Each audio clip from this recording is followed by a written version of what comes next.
Salut la compagnie, c'est Jules Melon, aujourd'hui en plein air à Paris, en compagnie de Charles alias Cinémagique. Salut. Comment vas-tu Charles? Eh ben impeccable, il fait beau, Voilà. bon soleil. On est en vacances. On est en vacances. Et du coup on s'est retrouvé donc sur la capitale pour voir un petit film au cinéma. Petit film. Petit film, enfin quand même grosse production, enfin je sais pas les moyens qu'il a pu mettre dedans. L'ami Luc Besson, oui, parce que nous sommes allés voir le nouveau Besson, Anna, qui est sorti ce mercredi en salle, donc hier quand on tourne la vidéo, mais ça ne sera pas publié, ce sera probablement publié vendredi. Voilà, vous êtes vendredi quand vous voyez cette vidéo. Hein. Et bon, on n'attendait pas forcément grand chose de ce film-là, on est allé là en mode, on va dire, surtout pour se retrouver tranquille et faire cette petite vidéo ensemble après le live qu'on a fait. C'était en fin mai, ouais, voilà, bien, le fameux live improvisé comme ça. Et donc Anna, l'histoire d'une jeune fille qui s'appelle Anna. Jouée par une actrice d'ailleurs qui débute plus ou moins, elle avait joué dans Valérian mais un tout petit rôle, qui s'appelle Sacha Luce, qui est russe, ou Sacha Luce, qui est russe, ou Sacha Luce qui est rousse, mais elle n'est pas rousse dans le film. Non, pas du tout. À un moment elle est rousse. C'est une perruque. Voilà, une perruque. Spoil.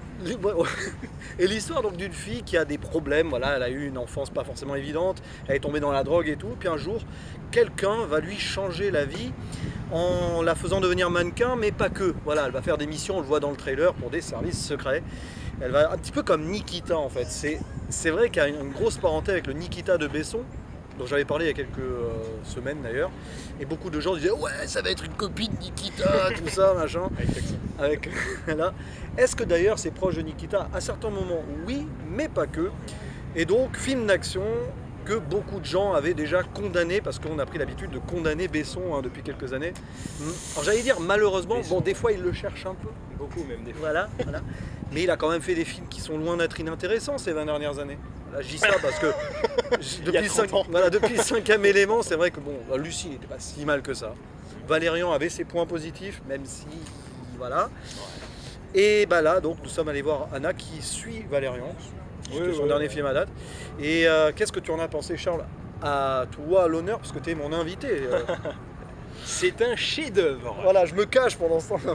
Un chef-d'œuvre. Ouais. Bah oui, c'est pour Nico ça. Voilà, oui. Non, sincèrement, alors c'est vrai que. Non, mitigé, un peu mitigé sur le film. Et bah, bon, là on en a parlé quand même déjà pas mal. En termes déjà de scénario, franchement, si on parle rien que du scénario, en fait c'est triste à dire, mais on pourrait presque pas spoil, tellement en 5 minutes, 10 minutes, tout est clair. Tout est clair, et en plus le film t'explique tout en avance et t'explique même après.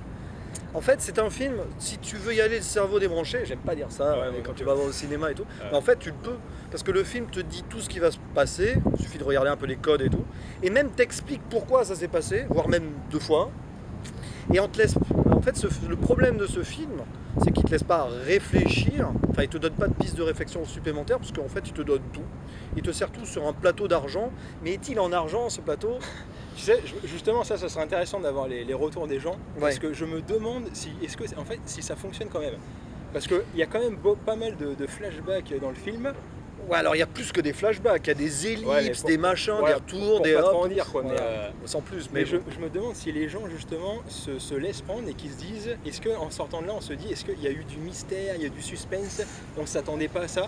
Alors personnellement on s'attend à tout, on voit tout venir, et en plus comme tu l'as dit c'est réexpliqué et surexpliqué. Donc en termes d'imagination, c'est pas le film qu'il faut aller voir. Non, mais alors, bon, de toute façon les premiers retours sont pas bons. Là j'ai vu, avant d'aller le voir, on a vu les retours de nos chers amis en privé. Le geek du cinéma par exemple, qui a bien détesté. C'est ça, le UCU, le Underground Cinematic Universe, un truc pas encore annoncé mais qu'on vous prépare, mais bon, un collectif très indépendant, voilà, pour pas spoiler les trucs. Ça ne changera rien sur la chaîne des gens qui collaborent, qui participent. J'aime pas trop le mot collaborer, ça fait un peu... Voilà. C'est un peu le thème du film. C'est ça, c'est un peu le thème du film. Alors que le vent se lève, les éléments se déchaînent forcément. Il y a le vent là d'ailleurs.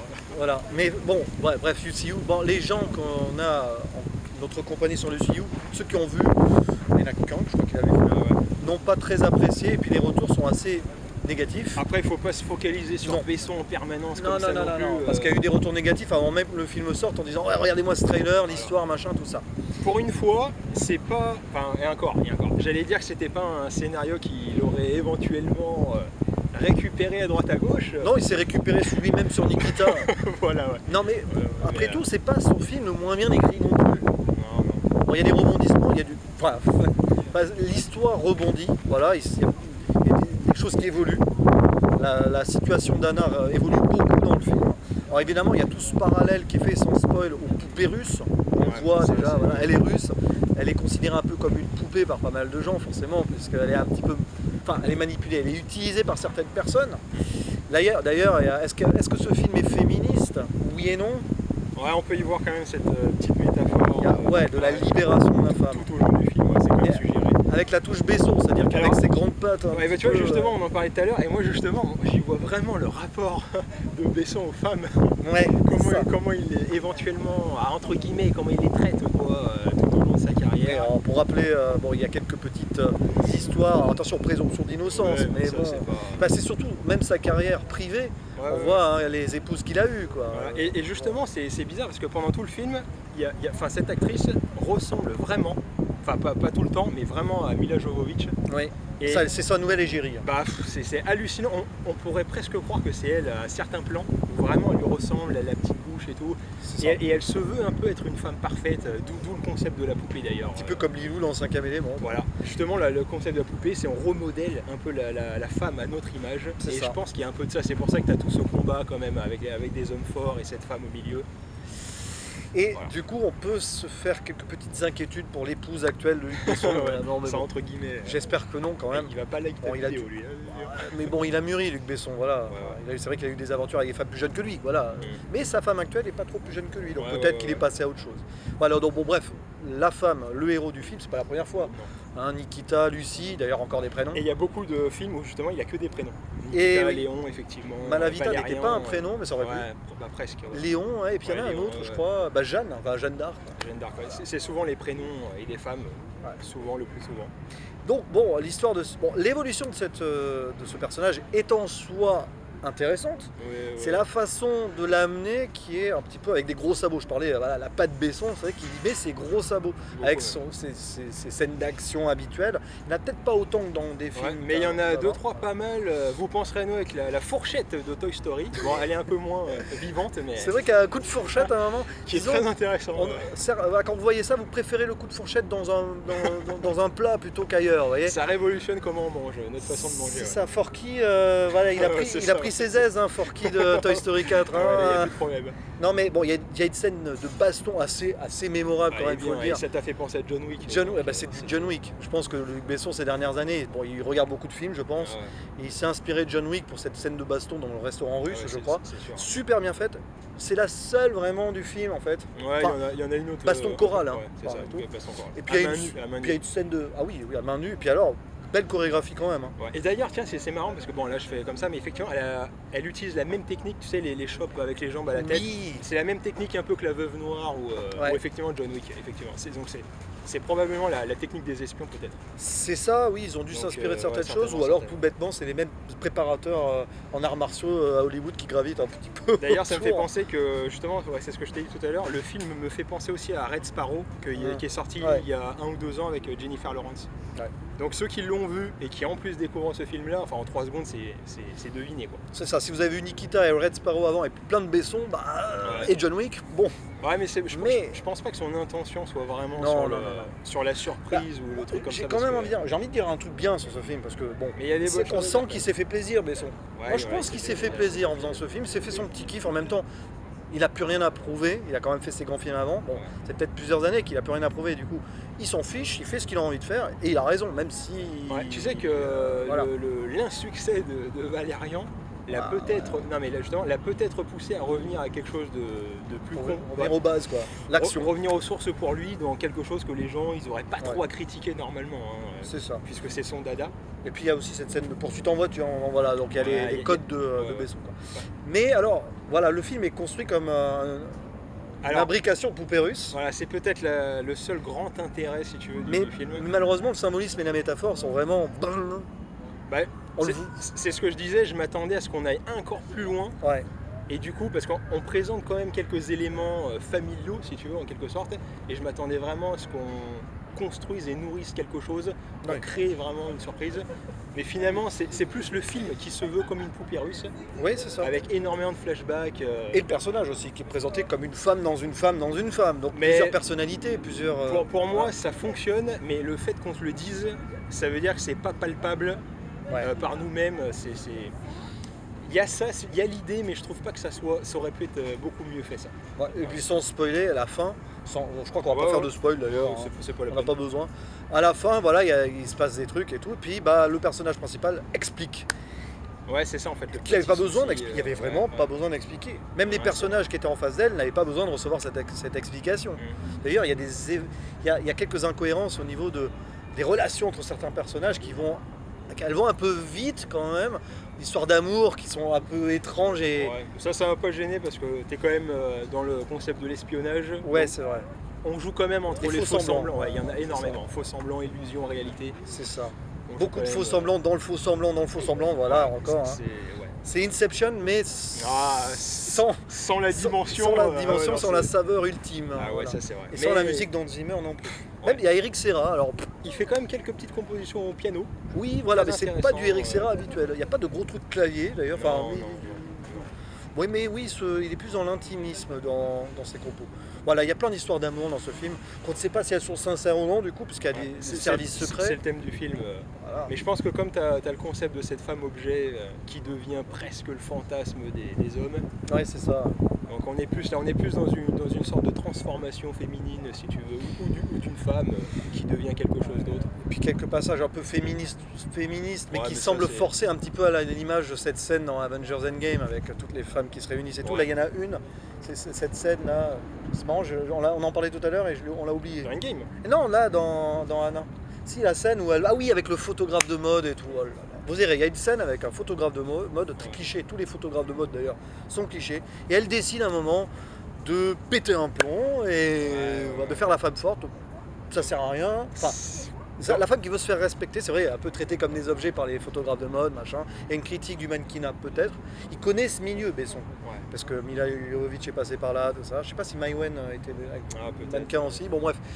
Donc il y a peut-être quelque chose là-dessus, mais il y a des trucs qui sont un petit peu forcés. Et puis l'humour aussi, tiens, il faut parler de ça pour finir, je pense. Bah, il L'humour. y en a pas tellement, mais Non. depuis Et le pigeon qui fait une... il a failli nous bouffer. Et il y a pas- Bah, c'était ça, la touche d'humour en fait, c'était ça, voilà. Le pigeon qui a Ouais, failli le nous pigeon. foncer dessus. Non, mais c'est vrai que l'humour, pendant les 2 tiers du film, est absent. Et puis à un moment, tu as une scène avec une musique d'ailleurs moderne, je sais plus quelle est la Ouais, musique. mais même celle-là du photographe dont tu parles, Ouais. il y a une tentative d'humour et Ouais. tu sais pas trop sur quel Ouais, pied fait de danser chien et finalement. tout. Bon. Et puis non, mais il y a une scène d'humour quand elle fait plusieurs, on voit en forme d'ellipse, enfin en mode, putain que c'est très clip vidéo Ouais. d'ailleurs, où elle tue plusieurs gens et tout. Elle change de perruque d'ailleurs, à un moment elle est rousse. Et il y a des tentatives d'humour dans les meurtres. Oui, je crois, ouais, bon. de temps en temps. Et ça sort, d'ailleurs, moi ça m'a un petit peu, en 2-3 minutes, enfin ça dure 2 minutes je crois, ça m'a un petit peu sorti du truc. Mais pourquoi? Enfin, Ouais. ah ouais, on veut désamorcer un peu le côté trop sérieux du truc peut-être, mais ça arrive au mauvais moment en fait, un peu avant l'acte final quoi. Ouais. Et puis ouais, alors, des retournements de situation qu'on voit venir à 3 km, En des fait, machins, c'est ça, c'est- de trahison, de trucs de machin, de choses, et à un moment il y en a trop. Et en Ouais, plus, il y en a c'est trop. c'est même pas c'est même pas fin ou subtil parce que en fait, le film, tu sais, c'est presque un exercice. Oui. C'est presque comme s'il y avait toutes les poupées alignées et que hop, il les rentrait chacune l'une dans l'autre et tout est séquencé. Du coup, le film est extrêmement clair et limpide. Ouais, trop. Bah peut-être, ouais. Puis c'est con parce qu'au début du film, le jeu de revenir en arrière comme ça pour revoir une scène et expliquer des trucs, c'est cool. Mais quand c'est comme ça tout le film et qu'à un moment bah, tu te dis ah il y a cette scène, ouais ok, on va nous faire le coup dans 10 minutes, on revient en arrière pour nous expliquer. Après, le Et sens, c'est- comme tu disais, il se trouve dans le palindrome du nom. Ouais voilà, Anna, qu'on peut lire dans les deux sens, ça y est, palindrome, hein, comme Laval, Anna. Anna, ouais, surtout, Voilà. ça revient souvent. Donc du coup c'est une femme qui, quel que soit le sens dans laquelle on le prend psychologiquement, attention, Ouais, mais et ben c'est toujours la même au fond, c'est cette petite fille qui a cette souffrance, on le voit dans le film, on va expliquer. c'est une quête identitaire aussi. C'est ça, une quête identitaire, c'est une petite fille qui a vécu un drame plus jeune. Voilà, je sais pas si on le voit dans le trailer, je crois pas. Mais du coup, dessus, Ça après, n'aura pas grande importance. il y a peut-être une culpabilité, une quête d'identité derrière. Je pense etc. qu'on va un peu trop loin déjà là, mais Ouais, je pense que la mais il y a quand même culpabilité, l'idée de elle y est parce que sur la scène, justement, flashback, Ouais, quand ouais. les petites filles, il y a un moment où on voit qu'elle est responsable du truc. ça fera penser peut-être à d'autres films récents aussi. Genre X-Men, c'est ça? Par exemple, ouais. Et il y avait un autre truc. Ah oui, puis il y a une référence aux échecs aussi qui clairement ne sert à rien. Bah, C'est posé là, mais oui, échec et maths, bon. bah, Elle construit son jeu pendant tout le film. en fait, c'est dommage. C'est ça. On nous prépare ça, mais je pense que tous les spectateurs ils vont se dire ah bah ça va être ça, et finalement c'est ça. Bah oui, Ça va jamais au-dessus de ce qu'on va penser que c'est. c'est ça. Et nous sommes les pions, quoi. Bah, peut-être qu'en tant que spectateur on est les pions du spectacle et du show qui nous montre, mais à la fin on n'est pas échec et mat. Non, on est juste. Je suis même pas sûr qu'on ait envie de recommencer la partie en vrai. Mais Peut-être bon, pas. peut-être Mais qu'il y aura un abysse un jour. Mais Une suite. en tant que tel, quand même, voilà, la construction est quand même intéressante. Je veux dire, si on avait vu ce film là il y a 20 ans, la construction est quand même sympathique. Oui, mais oui, non, mais Ça, c'est pas un défaut finalement. je sais que t'aimes pas qu'on dise ça, mais c'est un bon divertissement. Non, c'est sympa quand même. Voilà. On se laisse entraîner toute façon, dedans. J'avais envie de vous dire, on avait le choix entre ça ou Annabelle. Donc entre Anna ou Annabelle, on a choisi Anna moche. Non, je plaisante. Non, mais Ah, tu voulais la faire celle-là, absolument. je suis indécrottable. Irrécupérable. Non, mais ouais, c'est vrai que la même semaine, vous avez Anna et Annabelle qui sortent. Ouais, je pense que c'est fait pour. Moi, j'ai l'impression. En tout cas, je pense que malheureusement, Anna aura moins de succès qu'Annabelle 3. Ouais, c'est certain. Voilà, c'était notre humble avis sur ce Anna de Luc Besson. Si vous avez un avis différent ou d'autres choses à dire sur ce film, n'hésitez pas en commentaire, la section est là pour ça. Et Charles et moi-même nous ferons tout à fait. un vrai plaisir d'y répondre. Voilà. Et on vous dit à la prochaine. À la prochaine, et bon, le soleil est parti, mais nous on va profiter un petit peu. Ouais, on va profiter. On va peut-être faire un autre débat, j'en sais rien. C'est possible. Parce que là on n'a pas arrêté de parler, C'est ça. on parle dans tous les sens. C'est ça. Et pendant ce temps, en plus, nos amis du CU sont en train de parler entre eux, donc c'est le bordel. Il y a trop d'idées de débats, C'est ça. mais ça pourrait être intéressant d'en faire beaucoup. Rejoignez-nous. C'est ça. On n'avait pas dit à la prochaine, nous? Oui, à la Allez, prochaine. à la prochaine. Ciao.